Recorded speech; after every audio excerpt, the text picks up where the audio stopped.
Jimmy Donaldson वो शख्स हैं जिनको ऑनलाइन दुनिया मिस्टर बीस के नाम से जानती है और इन्हें दुनिया का सबसे मारूफ यूट्यूबर करार दिया जाता है। यूट्यूब की मदद से उन्होंने मकबूलियत के साथ साथ बेपनाह दौलत भी कमाई है।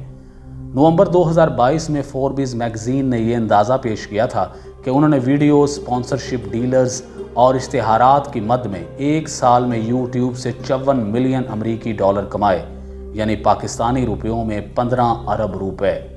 25 साला नौजवान ने यूट्यूब पर बेपनाह मकबूलियत के बाद अपनी fast food chain mister beast burger शुरू की है। उनके मरकजी यूट्यूब चैनल पर सब्सक्राइबर्स की मजमूई तादाद 172 मिलियन है। इसके अलावा उनके कई दूसरे यूट्यूब चैनल्स भी हैं जिन पर दसियों मिलियन सब्सक्राइबर्स हैं। इनमें से एक चैनल इंसान दोस्ती के ताल्लुक से मदद करने और एक वीडियो गेम्स के लिए है। ये वाज़ेह नहीं है कि इन तमाम चैनल्स की मदद से मजमूई तौर पर यूट्यूब से कितना पैसा कमाते हैं। जिमी डोनाल्डसन के बारे में कहा जाता है कि वो अपनी कमाई हुई रकम को अपनी इंतहाई महंगी वीडियोज़ पर लगा देते हैं। इनमें से कुछ वीडियोज़ को बनाने में लाखों डॉलर्स के अखराजात होते हैं। उन्होंने जून में एक पॉडकास्ट को बताया कि वो हर पैसा जो वो यूट्यूब से कमाते हैं वो उसे दोबारा वीडियोज़ बनाने पर लगा देते हैं।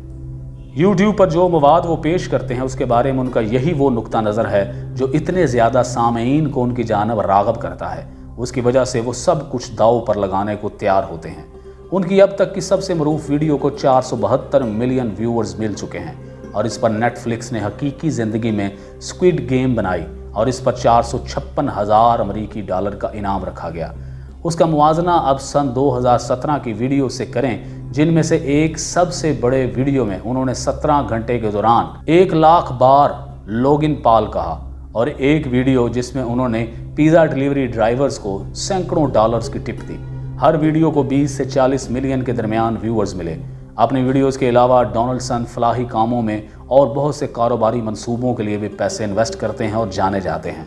उनका खैराती इदारा पूरे अमेरिका में गरीब अफराद को खाना फराहम करने वाले फूड बैंक के तौर पर काम करता है और उन्होंने माहौलियात की बेहतरी के लिए दसियों मिलियन डॉलर जमा करने में मदद की। अमूमी तौर पर यूट्यूबर्स अपनी आमदनी के लिए बहुत हद तक यूट्यूब पर मिलने वाले इश्तहारात पर इंहिसार करते हैं, लेकिन मिस्टर बीस के बकौल बाद औक़ात इससे उनके अखराजात भी पूरे नहीं होते।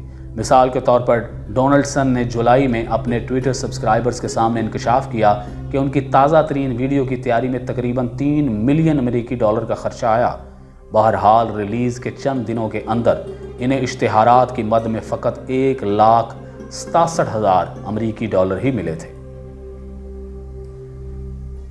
बस ऐसे ही मौक़ों पर स्पॉन्सरशिप के मुआहदे काम आते हैं। मवाद के बाद तख्लीक कारों के लिए इससे इश्तिहारात से भी ज़्यादा कमाई होती है। डोनाल्डसन की वीडियोज़ की दर्जाबंदी करना मुश्किल हो सकता है। इनमें आम तौर पर एक चैलेंज शामिल होता है, जैसा कि अंटार्कटिका में ज़िंदा रहने वाली वीडियो या बड़े नकद इनामात, मिसाल के तौर पर 10 लाख अमरीकी डॉलर्स को तलाश करने वाली गेम। यूट्यूब पर डोनाल्डसन की कामयाबी की एक बड़ी वजह उनकी पसंद की जाने वाली शख्सियत हो सकती है। यहाँ तक कि जब उन्होंने PewDiePie को पीछे छोड़कर प्लेटफॉर्म पर नंबर 1 पोजीशन हासिल की तो उनके हरीफ ने इन्हें मुबारकबाद दी और कहा कि वो इसके मुस्तहिक हैं। लेकिन अगरचे डोनाल्डसन यूट्यूब पर सबसे ज़्यादा सब्सक्राइब किए जाने वाले इनफरादी सारिफ हैं, लेकिन वो सबसे बड़ा वाहिद यूट्यूब चैनल रखने वाली शख्सियत बनने से अभी कुछ दूर हैं। एक Indian music video publishing company T series 246 million से ज़्यादा सब्सक्राइबर के साथ इस ज़िमरे में सबसे आगे है।